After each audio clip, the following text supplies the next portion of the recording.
तो दोस्तों आरईसी के बारे में वीडियो में बात करेंगे जहां पर तीसरा इंटरिम डिविडेंड आने वाला है। तो वीडियो में डिविडेंड प्लस डिटेल में बिजनेस एनालिसिस सब कुछ इस वीडियो में हम लोग डिस्कस करेंगे। आरईसी को डिटेल में जानेंगे। सबसे पहले आरईसी के डिविडेंड को समझते हैं। तो देखिए मार्च 16 बहुत इंपॉर्टेंट डेट है और सैटरडे का दिन है दोस्तों, और उस दिन आरईसी की तरफ से थर्ड इंटरिम डिविडेंड आ रहा है। बोर्ड ऑफ डायरेक्टर्स की यहाँ पर मीटिंग होने वाली है, तो हमको डिविडेंड के बारे में पता चलेगा। अब ये थर्ड इंटरिम डिविडेंड है, तो इससे पहले दो डिविडेंड ऑलरेडी आ चुके हैं। जैसे क्वार्टर 1 के रिजल्ट के समय में देखिए 3 रुपीज का डिविडेंड, और फिर ये जैसे नवंबर का महीना आप देख रहे हैं क्वार्टर 2 के रिजल्ट के समय में 3 रुपीज 50।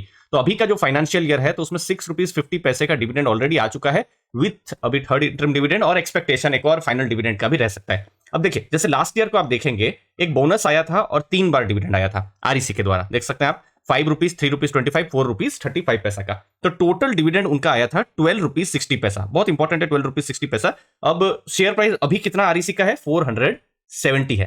तो उसके कंपैरिजन में आप देखेंगे तो जो डिविडेंड यील्ड है अभी बहुत ज्यादा नहीं दिखाई देगी, 2.7% आपको डिविडेंड यील्ड आपको देखने को मिल रही है। लेकिन देखिए ये आरईसी है और लास्ट 52 वीक आप देखिए हाई तो चलिए 524 है, लो भी उन्होंने 113 का भी उन्होंने बनाया हुआ है। तो फॉर एग्जांपल मैं जस्ट एक एग्जांपल आपको बता रहा हूं, कोई इन्वेस्टर के पास फॉर एग्जांपल 120 रुपए में भी शेयर है तो 10% से ऊपर की डिविडेंड यील्ड बन रही है। सोच लीजिए कोई इन्वेस्टर के पास 200 के पास भी शेयर है, 6.3% की डिविडेंड यील्ड हो रही है। तो आरईसी के द्वारा जो सबसे बड़ा उनका एडवांटेज रहा था जो पास्ट में था कि डिविडेंड यील्ड बहुत हाई थी जब शेयर प्राइस बहुत ही कम था, जब प्राइस टू बुक के नीचे ये शेयर ट्रेड करता था। अभी देखिए प्राइस टू बुक, अभी मैं वैल्यूएशन में आऊंगा तो इसे बताऊंगा आपको, 246 है, लेकिन प्राइस टू बुक के नीचे ये ट्रेड करता था 120 130 उस लेवल पर ट्रेड करता था। तो डिविडेंड यील्ड बहुत ही अच्छी थी उस समय में, लेकिन अब वो डिविडेंड यील्ड नहीं रही है। और देखिए क्या आरईसी बहुत अच्छा डिविडेंड पेयर है।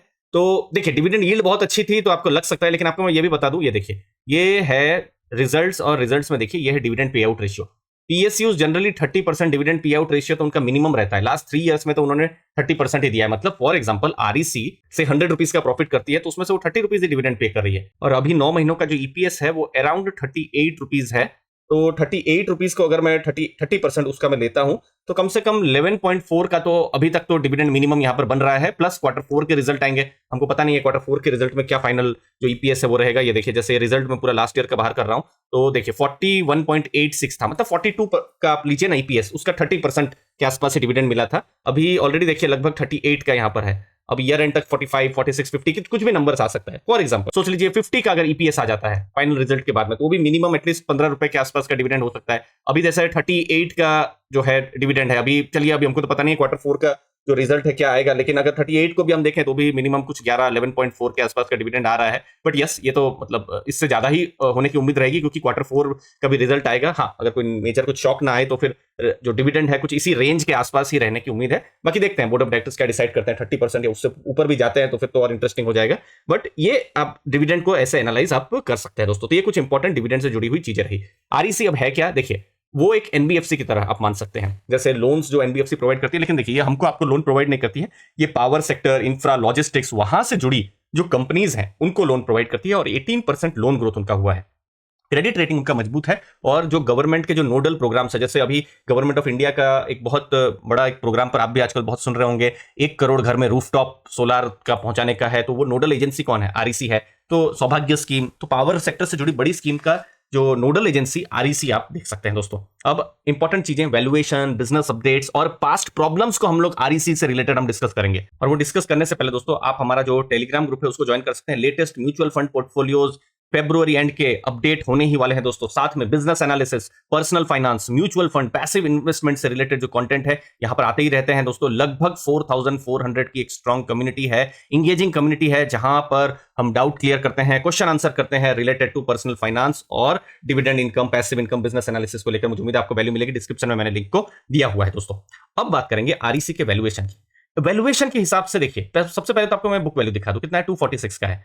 तो प्राइस टू बुक कितना हो गया, 1.92। तो ये हम लोग के लिए एक इंपॉर्टेंट नंबर रहा कि बुक वैल्यू के ऑलमोस्ट डबल में ट्रेड कर रहा है आरईसी। अब ये देखिए जैसे 2013-14 का समय था, ठीक है, 1.3 का बुक वैल्यू था। अच्छा कभी कभी ये देखिए 2 के आसपास बुक वैल्यू आया है, ये 2014 के आसपास में। लेकिन आप मेजर देखेंगे 2018-19 के बाद से ये 1 के नीचे बुक वैल्यू में ट्रेड किया है मैक्सिमम टाइम में। 2021, 2022, इनफैक्ट लास्ट ईयर तक भी देखिए, लास्ट ईयर इसी मार्च के समय में 0.6 की बुक वैल्यू पे ट्रेड कर रहा था, ठीक है। और इसीलिए देखिए शेयर प्राइस भी कम था तो डिविडेंड यील्ड बहुत हाई आ रही थी। लेकिन अगर मैं देखूं हिस्टोरिकली लास्ट 10 ईयर पहले ही उनको 2 का बुक वैल्यू मिला हुआ था और अब जाके वो बुक वैल्यू मिल रही है। तो 10 ईयर का एवरेज 0.8 है और अभी 1.92, तो ये एक थोड़ा सा ना डिफिकल्ट टाइम हो जाता है कि उनको इतना हाई बुक वैल्यू मिला नहीं है, आज मिल रहा है तो हिस्टोरिकल लेवल से तो बिल्कुल थोड़ा हाई देखने को हमको मिल ही रहा है। बट एक और थॉट प्रोसेस ये भी है कि गवर्नमेंट का यहाँ पर फोकस है इलेक्ट्रिसिटी पर, पावर कंजम्पशन यहाँ पर बढ़ेगा और पावर सेक्टर में बहुत सारे रिफॉर्म्स भी हुए हैं, तो एक और थॉट प्रोसेस ये भी कहता है कि आरईसी को वो जो बुक वैल्यू है उनको मिलनी भी चाहिए। अब मार्केट सबसे बड़ा है, मार्केट ही अब बताएगा फ्यूचर में कि क्या ये बुक वैल्यू जो है वो 1.92 की क्या ये मतलब जायज है, क्या वो जस्टिफाई कर सकते हैं कि नहीं कर सकते हैं। बट हिस्टोरिकल लेवल से थोड़ा महंगा हमको देखने को मिल रहा है। अब इंफ्रास्ट्रक्चर सेक्टर में भी आ गए हैं, जहां पर मेट्रो, एयरपोर्ट, फिर स्टील इंफ्रा, रोड, हाईवेज, वहां पर भी उन्होंने लोन देना शुरू किया है। अब लोन मोस्टली देखेंगे तो स्टेट गवर्नमेंट रिलेटेड एंटिटीज 90% है और प्राइवेट 10% है, और मोस्टली डिस्ट्रीब्यूशन और जनरेशन, पावर डिस्ट्रीब्यूशन और जनरेशन में मैक्सिमम लोन है। लेकिन अब रिन्यूएबल और हाइड्रो में भी उनकी जो लोन है वो जारी है, प्लस ये जो इंफ्रास्ट्रक्चर सेक्टर है, लॉजिस्टिक्स, वहां पर भी लोन देना शुरू किया है। अब एक की रिस्क जो पास्ट में रहा है, ऑलमोस्ट आप देखिए 4.97 मतलब 5 लाख करोड़ की लगभग लोन बुक है,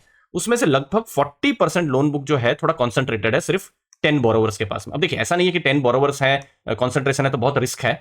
जैसे ये सब क्या है कि जो स्टेट गवर्नमेंट की एंटिटीज हैं, जैसे Tamil Nadu generation distribution, Telangana state power generation या महाराष्ट्र स्टेट पावर जनरेशन, वो कोई ऐसा प्रॉब्लम नहीं है। लेकिन बहुत ज्यादा जो कभी लोन कॉन्सेंट्रेटेड होती है ना, तो क्योंकि देखिए ये रिटेल लोन नहीं देते हैं, आपको हमको लोन नहीं देते हैं। अब कोई कंपनी या बैंक रिटेल लोन देती है तो बहुत डाइवर्सिफाई वो कर सकती है, तो वहां ये बहुत ज्यादा डाइवर्सिफाई नहीं कर सकते, तो ये नेचर ही है वो बिजनेस का।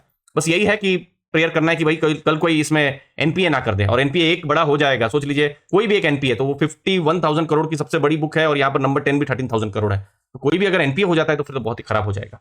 ये डेटा ध्यान से समझिएगा, ये कब का डेटा है, मार्च 2019, 5 साल पहले, ठीक है। अब ये देखिए ग्रॉस एनपीए 7.24, नेट एनपीए 3.79%, जो कि बहुत ही खराब था, बहुत ही खराब मतलब बिल्कुल खराब था। आरईसी अभी अगर आप देखेंगे 2.78 उनका क्या हुआ है ग्रॉस एनपीए, और नेट एनपीए 0.82%। अब किसी भी बैंक एनबीएफसी का आप एनालिसिस करते हैं तो ग्रॉस नेट एनपीए जरूर देखिए। इसका मतलब क्या है कि जो पैसे आना बहुत मुश्किल है, बैंक ने कह दिया है या एनबीएफसी ने कह दिया है कि ये लोन जो है खराब हो चुकी है। 7.24 बहुत ज्यादा है, इनफैक्ट 3 से ऊपर कोई भी अगर ग्रॉस एनपीए हो बहुत अच्छा नहीं माना जाता है। लेकिन अभी क्या है कि पिछले कुछ क्वार्टर्स में, पिछले कुछ सालों में उन्होंने अपनी एनपीए का जो है वो कम किया है, जिसको हो सकता है मार्केट ने भी रिकॉग्नाइज किया है। 2018 या 19, 20, 21 स्टॉक प्राइस भी बहुत नहीं था, लेकिन वो अपना जो एनपीए है वो उसको वहां पर कम कर रहे थे। फिर ये प्रोविजन कवरेज रेशियो 47%, अगेन बहुत कम है। इसका मतलब क्या होता है कि फॉर एग्जांपल कल कोई लोन खराब होती है, 100 रुपए की लोन है, और अगर लोन खराब होती है तो बैंक या एनबीएफसी ने 47 रुपीज की व्यवस्था करके रखी है।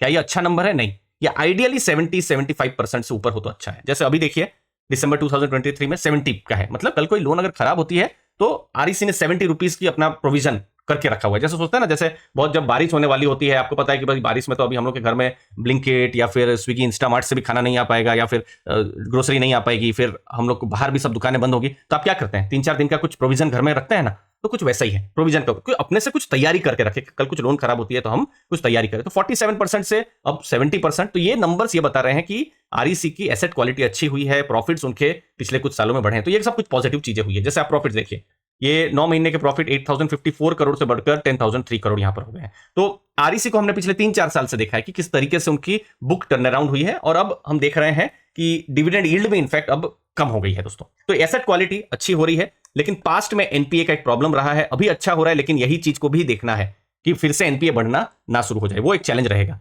बाकी पावर सेक्टर में बहुत हेल्दी सैंक्शंस उन्होंने लोन को लेकर किया हुआ है, पावर डिमांड एक स्ट्रक्चरली पॉजिटिव है। बाकी गवर्नमेंट की क्या इंपॉर्टेंट चीजें आती है वो इंपॉर्टेंट हमको देखना रहेगा कुछ, क्योंकि देखिए यहाँ रेगुलेटरी बहुत रहेगा, रेगुलेटरी पॉजिटिव भी हो सकता है, नेगेटिव भी हो सकता है। गवर्नमेंट के कुछ स्टेप आरईसी के लिए पॉजिटिव भी हो सकते हैं, लेकिन नेगेटिव भी हो सकते हैं। तो ये सेक्टर में हमको गवर्नमेंट रिलेटेड जो एक्शंस हैं वो हमको बहुत देखना रहेगा दोस्तों। मुझे उम्मीद है आपको वैल्यू मिली होगी। आपके समय के लिए बहुत बहुत धन्यवाद। बाकी 16 मार्च का वेट करेंगे हम डिविडेंड के लिए। थैंक यू, धन्यवाद दोस्तों।